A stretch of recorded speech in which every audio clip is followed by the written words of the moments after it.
Hey, how are you? Never mind, I can't hear you through the damn screen anyway. Let's talk about me though. I'm doing better than ever, baby. Why? Because I get to talk about the Yakuza games.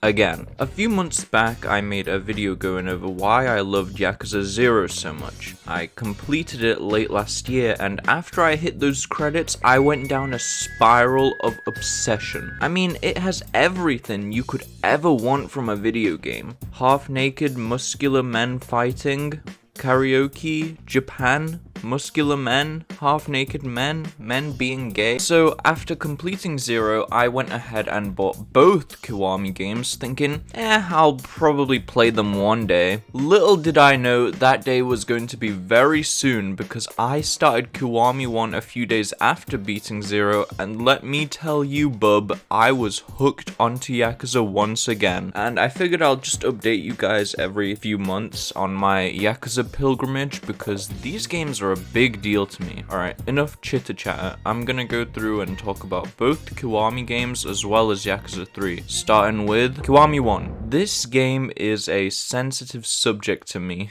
particularly the first few hours. Yakuza 0 built up some extraordinary characters, all of who felt like they had their own distinct personalities and moments. Kiwami throws all that character development out of the window and it sucks doo-doo. I get it, it's a remake of the original story. Shifting the tide wouldn't have made sense, so RGG sticks to the script, but that doesn't mean it makes sense or that I should like it. Fair warning, I'm going to spoil a lot of the story starting now. So right off the bat, Kiwami introduces Kiryu's lover, apparently, and the game gets us to spend like 5 minutes running across the city to get a gift for her, and then one of my favorite characters from 0, Nishiki, commits a murder which Kiryu goes to prison for. Kiryu gets out, and Nishiki now f***ing hates the world, hates life, and hates his best friend Kiryu. Oh, and they motherfucking killed a Tojo clan chairman. Kiryu attends the funeral,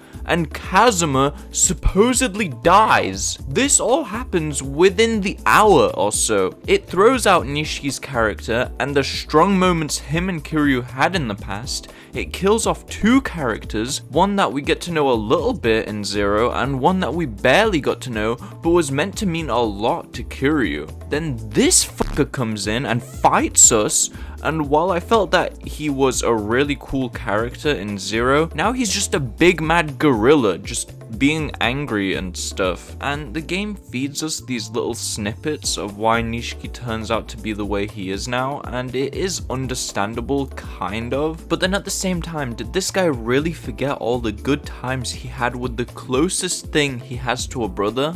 Really? I find that hard to believe. Yeah, I'm not fond of the beginning of the game, but I play past that and learn to kind of not think about the story too hard. Like, fine, whatever. Nishiki is a bad guy. I have this lover girl who's gone missing, and now I have a child to take care of. Okay, cool. The story of Kiwami 1 is kind of like an alternate multiverse Yakuza game, but it's actually canon. Once I embraced this mindset of accepting where the story was going, the game became a whole lot more enjoyable to me. It felt good to be back in the saddle, back in Kamurocho doing karaoke and going batting and playing darts and pool and gambling. I really like gambling. For me, playing the Yakuza games feels like seeing an old friend because you get to know all of these characters so well and you start to memorize the layout of the map and the street names and bars. Other than the story, there's not that much to talk about. The visuals are pretty similar to Zero's, the combat hasn't changed significantly. I really loved Majima Everywhere, which is basically like Yakuza 0's Mr. Shakedown, but it's now Goro Majima, and every time you beat him, you progress towards unlocking a new combat style. Really cool idea, and they implemented it cleverly with a whole storyline that you progress through whenever you fight Majima. Yeah, that's Yakuza Kiwami 1. I hated it at the beginning, but by the end I was really into to it. Kiwami 2. This game is green. Really green. Why is it so green? Kiwami 2 is the first Yakuza installment I'm playing that made use of the all-new, sexy, shiny Dragon Engine. This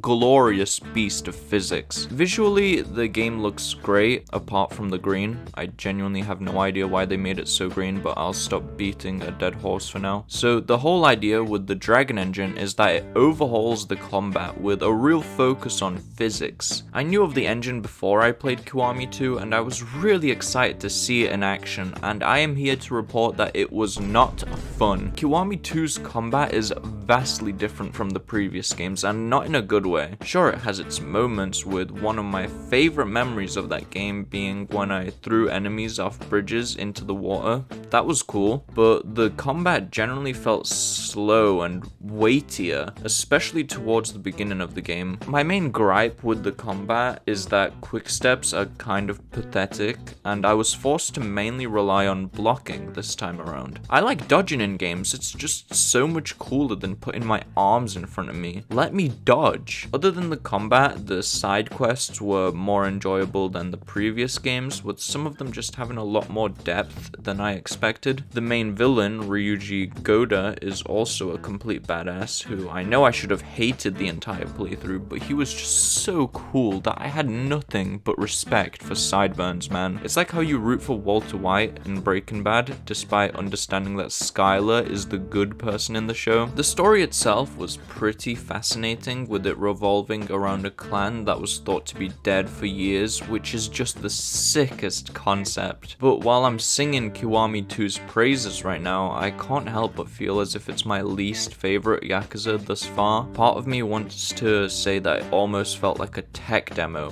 which is really weird because I've played Judgment, which has the same visuals, but that felt like a proper game with good, smooth combat. I can't put my finger on it, but I guess I just like the charm that the older, clunkier Yakuzas have, and it also feels like combat was kind of forgotten about for the development of 2. There is one very special thing that Kiwami 2 has going for it, but I'm gonna leave it on a cliffhanger for now because I'm planning on making a video dedicated to just that one thing that's exclusive to 2. I'm still playing through Yakuza 3, but I wanted to add a little bonus on the end of the video. So judging by the structure of previous games, I would say I'm about 60 to 70% through 3, and it is a blast. 3 is considered to be the black sheep of the Yakuza franchise because it's an either you love it or you hate it kind of thing. I'm on the former side of the spectrum because how can you not love seeing Kiryu be really happy and explore a whole new location and experience a whole new atmosphere and vibe that the Yakuza series hasn't had before this. It's awesome. The combat is something that's often criticized for being really hard and scuffed, but I'm breezing through it most of the time. I gave up on beating the Yakuza games on a high difficulty after Kiwami 1 because there's not much point to it. The enemies are just sponges and you're really weak, and that's just not fun. So I'm playing through 3 on the easiest difficulty, and I'm not having a lot of trouble with it, so that's not a critique for me. The story is great. I'm attached to a whole bunch of characters, with Rikia being one of my favorites. The only critique I'd have for this game right now is the outdated visuals. I know I said older Yakuza games have charm, but this game is just downright ugly. Kiryu looks completely different. He's got this silly meme walk, and the textures are just really blurry and smudgy. I'm not a fan. One thing I am impressed by is the NPC density. It's not often that you see streets this packed with NPCs, not even in modern games, so I was really surprised that Yakuza 3 of all games has this. Sure, if you look away from them and look back, they'll all be gone, but if you don't look at it too deeply, Kamurocho and Okinawa feel really immersive.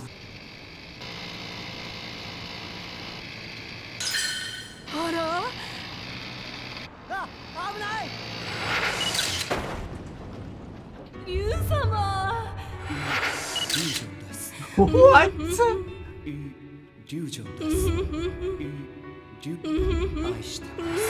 What is this?